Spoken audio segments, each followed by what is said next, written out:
So this is it, the 1 year review of me buying the cheapest Porsche 911 that you can buy in the UK and running it for a whole year. This will be where I take you through the cost of running it. Now this is the cost of running the cheapest Porsche 911 in the UK. It's not going to be what it will apply to if you go and buy one for £15,000. So let's just go straight into the numbers. I bought the car for £6,550. Now, I bought the car with issues because I didn't drive it before buying it, so it just got delivered. And when I got it, I knew that it needed a new tyre and tracking and a couple of other things. So I'll just give the numbers. So that's the cost, £6,550 for the actual car, working with a long MOT, something like 6 months. And the cost of buying everything that I bought for the car, including any kind of servicing or work that I might have had done, was £1,689.78. That's how much I spent on the car. So the grand total is £8,239.78. That's the total cost that I've spent on that car over a whole year, and that's driving it every day for work and things like that. So I've done something like 3,600 miles, which isn't a lot. I would have done a lot more if I didn't have very small children and I used another car to get pushchairs don't matter, but baby seats and things like that. But those numbers aren't the full story, because there's a whole load of things that I bought that I didn't fit to the car because I bought them because they needed doing, like the expansion tank. When I'm stuck in traffic, it does get quite hot. So I'll just run through the things that I haven't fitted. So that was the number plate backing, the bleed nipples, the grommets for the slam panel, what else? Expansion tank, wheel arch cover, rear bumper rail, exhaust tips. Those are all the things that I didn't fit. So if I took those things away, because in hindsight, if I'm trying to keep the cost right down, then I wouldn't have bought those things. So take those out, and the actual cost is, so the cost of buying the car is still £6,550, but the cost of the parts and the work that I've had done to the car since then is £1,337.36. Now I'll put these figures, the detail of what all of those things are, into this video somewhere, if I can make it fit in. But that brings the total to £7,887.36.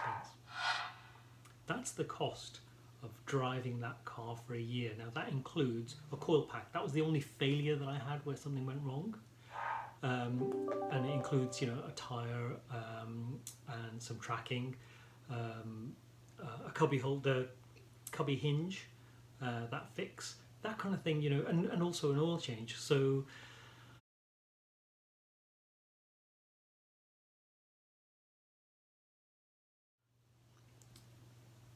there's quite a few things in there. There's quite a lot of things in there. The air conditioning kit, the air conditioning pipe that's been repaired. So if you bought one where everything actually worked and it was £8,000 and you only had to get an oil change done, then that's a great result. So for me, last year, if someone had said to me, there's a car that you can buy, it's a Porsche 911, and it's kind of the one that I've got, but it's going to cost me £7,887.36, and that's all it's going to cost for the year, I would have bitten their hand off. So, but now you can't find any cars that are that price. I've just looked. With that criteria, the hardtop, 2-wheel drive, manual, with an MOT, they're just not there. If you'd struggle to get anything under £9,500 unless you know somebody is selling one. You've looked on a forum and said to somebody, can I buy it off you? And they might go, well, there's some issues and I want to get rid of it quickly, but then you're buying something with issues. So I think my experiment, touch wood, has been a massive success, because I've been able to drive a Porsche 911 that I would never be able to do if I went and said, I'm going to get one that's got service history, it's immaculate, it's the best one out there that I can get. Then I I'd never own one, I'd never drive one. I still can't believe I own one. I walk past it every day outside. Well, actually, I used to walk past it every day when I left the house. But I look at it and I think, that's mine. Now, if I was to sell that, would I be able to get another one? Probably not. So I don't know what the next phase of this story is. I don't know if I'll do any more videos specifically like I've been doing before, but I would like to do something. The lockdown isn't helping and we have to adhere to that. But once that eases and we're out and about, we're seeing friends, we're going shopping more, we're making more journeys that aren't specifically for something essential and we're allowed to do that, I'll start driving more. But what should I do? I don't know. I still want to get it inspected because I think there's a whole load of things underneath that someone will look at and go, whoa, that's awful. But as long as it's not dangerous and I've driven it for a year and it's all been brilliant and I've just had immense fun, and there's things wrong with it, I know that, it shakes on idle. It's probably the engine mounts, but it might just be the guides for the timing chain. But has it detracted from me using it and enjoying it? Not at all, no. So bearing in mind those costs, and even if you took into account the greater cost, that was £1,689 on top of the buying, and which took it over £8,000. Even if I'd fitted all of those things, which would be great, I think it would have been amazing. Cost-wise, enjoyment-wise, the fact that I can buy it for such a price that it's left outside, that it's embarrassingly so, it's mucky. I don't need to worry about or have anxiety about it. Of course, I'd worry about, I'd be annoyed if someone scratched it or bumped it, but I don't get anxiety about leaving it somewhere thinking it's going to get damaged. So it means that I'm fully on the side of just buying it and enjoying it. And I would highly recommend people do that. But if you buy it at this kind of price and go, the engine's blown up, the air conditioning stopped working, I'm going to have to spend hundreds of pounds on it, you make the decision of, should I spend hundreds of pounds and then carry on enjoying it and it's still a cheap Porsche? Then you'd go, yeah, I'll do that. If it's a catastrophic engine failure and it needs £3,000, £4,000, £5,000 spending on it, then you'd probably go, do you know what, I'm not going to do that. I'm just going to put it on eBay and get the majority of my money back. So those are the things to think about. It's, what's the worst that could happen? The best is that I've driven it for a year and I've really enjoyed it. The worst is that it could have exploded at any point. And a lot of people say, oh, the IMS is a ticking time bomb. But if it had exploded 6 months in and I sold it for around about £6,000, then it's not the end of the world. And even if it was my everyday car and I really needed it, I'd still get £6,000 back and I'd be able to buy a really decent hatchback to use as my everyday car, or even a Golf Mark 4 or something for £1,000 that'll still keep going for another 5, 6, 7 years. So it depends what you want the car for. If you think you're going to make some money from an investment, then don't do what I did. Absolutely don't do what I did, because that car that I own is never going to be that car. I suspect that I will sell it. When I do come to sell it, I will get my money back, and that includes the money I've spent on it. Not many people are able to do that, but I'm going to keep it and see how it goes. I just need to think about whether I want a bigger audience on Instagram or on YouTube, because the bigger the audience, the more likely someone else is going to be in a similar position to me who's going to go out and do it. And annoyingly, for those who are just observing, the more entertaining thing is that something's gone wrong, something exploded.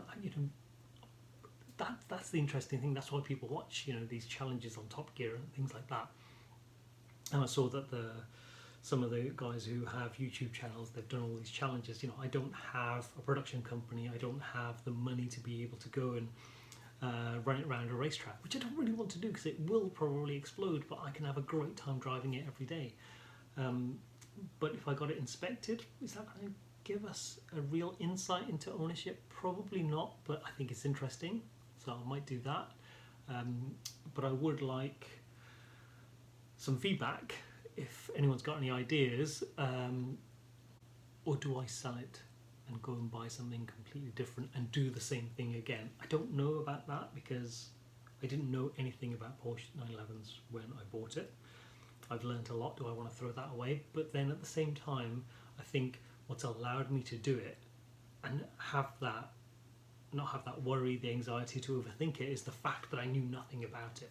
And I think that's a good thing because I didn't overthink it. I think I thought about it enough in terms of what impact would there be if it exploded, if the engine died, if it was just a write-off, it had to be binned. Then I thought about it in that way. Financially, how would it impact me and my family? And can I use it day to day?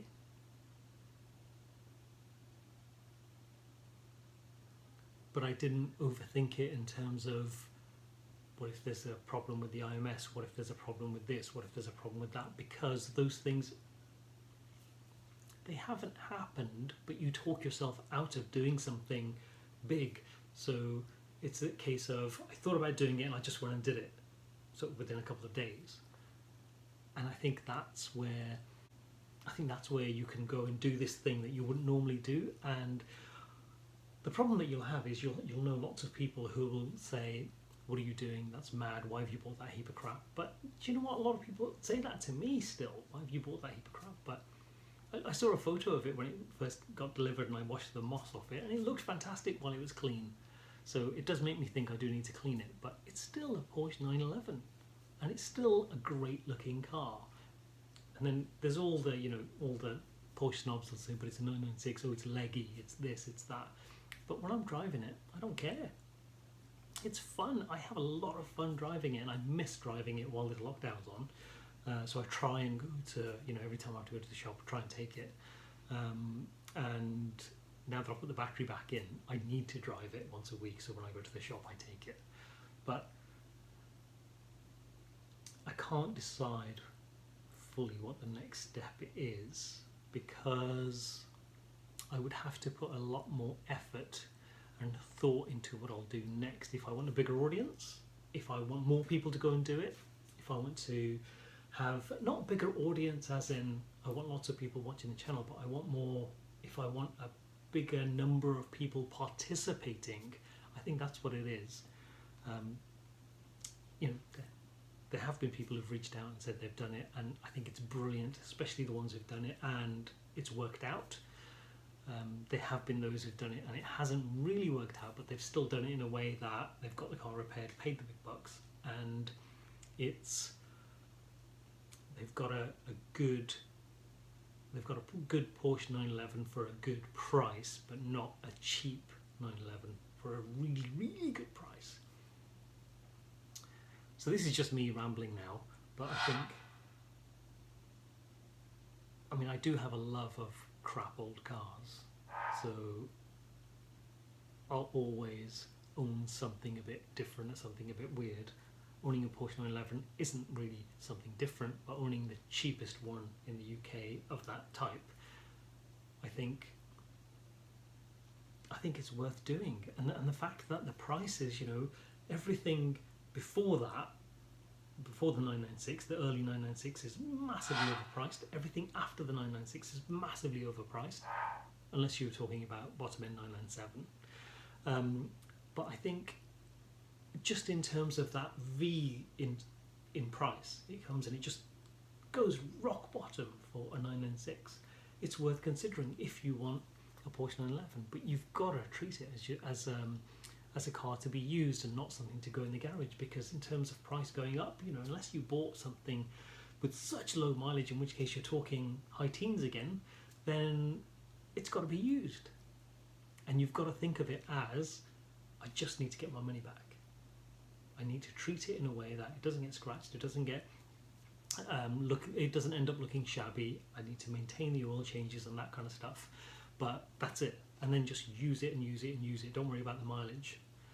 And then it's there to be enjoyed. And again, if the worst happens and the engine goes pop or something catastrophic happens, you can then sell it and claw a lot of that money back enough to go and buy a hatchback, so you think, well, actually I haven't jeopardized the finances of my family or me personally, and then you've kind of covered most bases and you've not done anything completely silly, because you can look at what I've done and go, that's a ridiculous thing to do, or you can look back and go, the guy's driving a 911 when there's no other way that he'd be able to afford one, which is actually true. There's no other way that I would have been able to buy one. I could have bought one a little bit more expensive, but I still wanted to get the cheapest one, just to demonstrate that you can go and do that and you can use it. But I don't want to be doing challenges where you're driving around a track.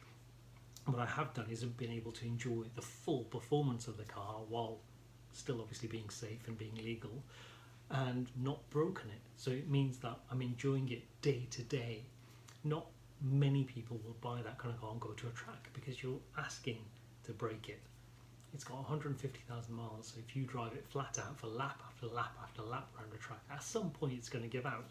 But if you go, well, actually I'm driving to work and there are 3 opportunities on my way to work for me to absolutely floor it, redline it through 2 gears, 3 gears, that's immense enjoyment.